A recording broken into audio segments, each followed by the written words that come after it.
guys, ఈరోజు ఈజీగా and టేస్టీగా ఉండే ఎగ్ పులావ్ ఎలా చేయాలో చూసేద్దాం. So let's start the video. First eggs boil చేసుకుందాం.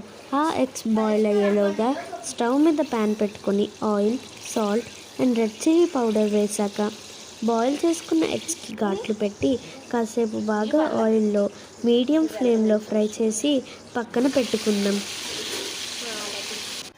తర్వాత అదే ప్యాన్లో నెయ్యి, షాజీరా, biryani masalas and curry leaves వేసుకొని కాసేపు ఫ్రై చేసుకున్నాక ఆనియన్స్ ఇంకా చిల్లీస్ వేసుకొని మిక్స్ చేస్తూ ఫ్రై చేసుకుందాం. ఆనియన్స్ బాగా ఫ్రై అయిపోతున్నాయి అన్నప్పుడు జింజర్ గార్లిక్ పేస్ట్ యాడ్ చేసుకొని పచ్చివాసన పోయే వరకు బాగా ఫ్రై చేసుకుందాం. ఆ తర్వాత టమాటోస్ వేసుకుందాం. టమాటోస్ బాగా కుక్ అయ్యి కొంచెం ఆయిల్ పైకి తేలాక red chilli powder, coriander powder, garam masala వేసుకొని బాగా మిక్స్ చేసుకొని లిడ్ పెట్టేసుకుందాం. ఇప్పుడు 2 స్పూన్స్ ఆఫ్ కర్డ్ వేసుకుందాం. ఆయిల్ పైకి తేలాక ముందుగా ఫ్రై చేసుకున్న ఎగ్స్ని యాడ్ చేసుకుందాం. ఇప్పుడు మెజర్మెంట్ ప్రకారం వాటర్ యాడ్ చేసుకుందాం.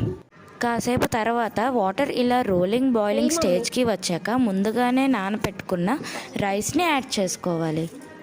అండ్ 1 టీ స్పూన్ టర్మరిక్ కూడా యాడ్ చేసుకుందాం. తర్వాత కొత్తిమీర, నెయ్యి పైన వేసుకొని మిక్స్ చేసి లిడ్ పెట్టేసుకుందాం.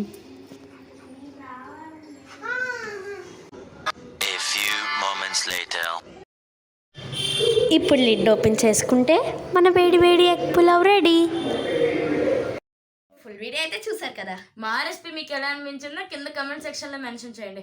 అలాగే ఈ రెసిపీ మీకు నచ్చినట్లయితే తప్పక ఇంట్లో ట్రై చేయండి. అండ్ కావాల్సిన ఇంగ్రీడియంట్స్ డిస్క్రిప్షన్లో మెన్షన్ చేసాం. Go and check it out.